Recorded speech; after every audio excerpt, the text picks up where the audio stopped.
পরীক্ষা দিয়ে যাওয়ার পরে বাসায় যখন যায় পরীক্ষার প্রশ্নটা হাতে নিয়ে আপনি তাকে যাচাই করেন সে কি সবগুলো প্রশ্নের উত্তর দিতে পেরেছে কিনা? অবশ্যই বাসায় নিয়ে যায়, প্রশ্ন নিয়ে যায়, ছেলেকে আবার লেখায়, সেটা সে আলহামদুলিল্লাহ পারে সেটা। মাদ্রাসার পাঠদানে আপনি কি সন্তুষ্ট? আলহামদুলিল্লাহ, আমার বাচ্চা তো আজকে 3 বছর পরে। এখান থেকে পরীক্ষা দিয়ে যাওয়ার পরে আপনি তার প্রশ্নটা কি দেখে থাকেন?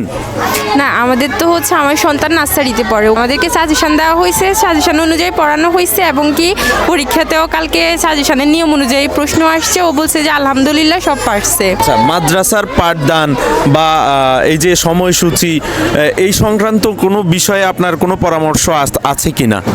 না, মাদ্রাসায় যেটা করতেছে আলহামদুলিল্লাহ সেটা ভালো, ক্লাসে যেটা করতেছে ঠিক টাইমে করতেছে, বাচ্চাদের সমস্যা নাই এখানে। আপনি আপনার সন্তানকে যে নিয়ে আসছেন, এখন পরীক্ষা চলছে, এই পরীক্ষার জন্য আপনি আপনার সন্তানকে কিভাবে তৈরি করেন? মাদ্রাসায় পড়াশোনা তো আলহামদুলিল্লাহ ভালো করায়, বাসায় যে সেরকম কষ্ট করতে হয় না বাচ্চা মাদ্রাসার থেকে 80% আলহামদুলিল্লাহ করতে পারে, আর বাসায় যে যেটুকু পড়া দেয় ওটুখানি কমপ্লিট করি। আচ্ছা, এই যে ডায়েরিতে নিয়মিত পাঠের বিষয়বস্তুগুলো লেখা থাকে কিনা এটা কি যাচাই করেন? আর যে বিষয়গুলো বুঝতে পারেন না এগুলো মাদ্রাসা কর্তৃপক্ষের সাথে কি আলোচনা করেন?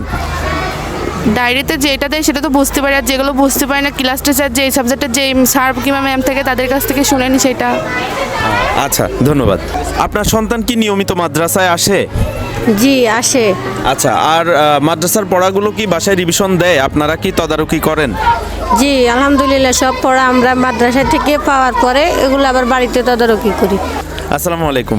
আপনি আপনার সন্তানের পাঠদানে অর্থাৎ সে যে এখানে পড়ছে, টিচাররা পড়াচ্ছে, আপনি আপনার সন্তানের ডায়েরি নিয়মিত চেক করেন প্রত্যেকদিন কি কি পড়া পড়িয়েছে এগুলো?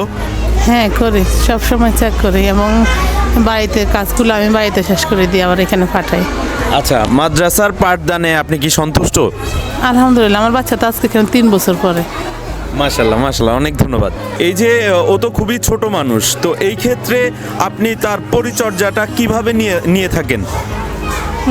আমি সবসময় চেষ্টা করি আমার সন্তানকে ভালো কিছু দেওয়ার জন্য, ভালোভাবে হচ্ছে তাকে গড়ে তোলার জন্য, এবং কি হচ্ছে আমি অনেক জায়গায় খোঁজ খবর নিয়ে আমি হচ্ছে আমার সন্তানকে এখানে ভর্তি করাইছি, যে ওনাদের হচ্ছে পরিবেশ, তারপরে হচ্ছে আপনার ম্যানার সব কিছু মিলে আমার কাছে অনেক ভালো লাগছে, সেজন্য আমি আমার সন্তানকে এখানে ভর্তি করাইছি।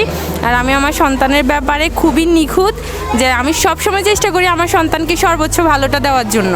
আচ্ছা, এই যে আপনি এত আশা ভরসা নিয়ে এইখানে ভর্তি করিয়েছেন, আপনি আশানুপাতিক রেজাল্ট পাচ্ছেন কি? আপনার ছেলের মধ্যে ওই রকম পরিবর্তনগুলো, ওই রকম যে পরিবেশের কথা শুনে এসেছেন এগুলো সব কিছু এখানে পাচ্ছেন?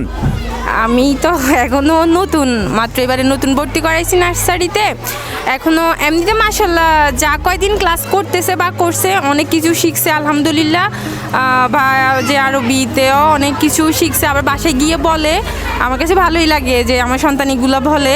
তারপরে হচ্ছে আর এখনও তো যদি আগ থেকে তো আর দিনে আমরা নতুন, এখনও আহামরি তো আর কিছু বলতে পারতেছি না। আমি হচ্ছে আগামীতে দেখবো আর কি যে সন্তান কতটুকু ভালো করতেছে, এটাই। আচ্ছা, ধন্যবাদ। পরীক্ষা দিয়ে যাওয়ার পরে বাসায় যখন যায় পরীক্ষার প্রশ্নটা হাতে নিয়ে আপনি তাকে যাচাই করেন সে কি সবগুলো প্রশ্নের উত্তর দিতে পেরেছে কিনা? অবশ্যই বাসায় নিয়ে যায়, প্রশ্ন নিয়ে যায়, ছেলেকে আবার লেখায়, সেটা সে আলহামদুলিল্লাহ পারে সেটা। আচ্ছা, মাদ্রাসার পাঠদান বা এই যে সময়সূচি এই সংক্রান্ত কোনো বিষয়ে আপনার কোনো পরামর্শ আছে কিনা? না, মাদ্রাসায় যেটা করতেছে আলহামদুলিল্লাহ সেটা ভালো, ক্লাসে যেটা করতেছে ঠিক টাইমে করতেছে, বাচ্চাদের সমস্যা নাই এখানে। ধন্যবাদ।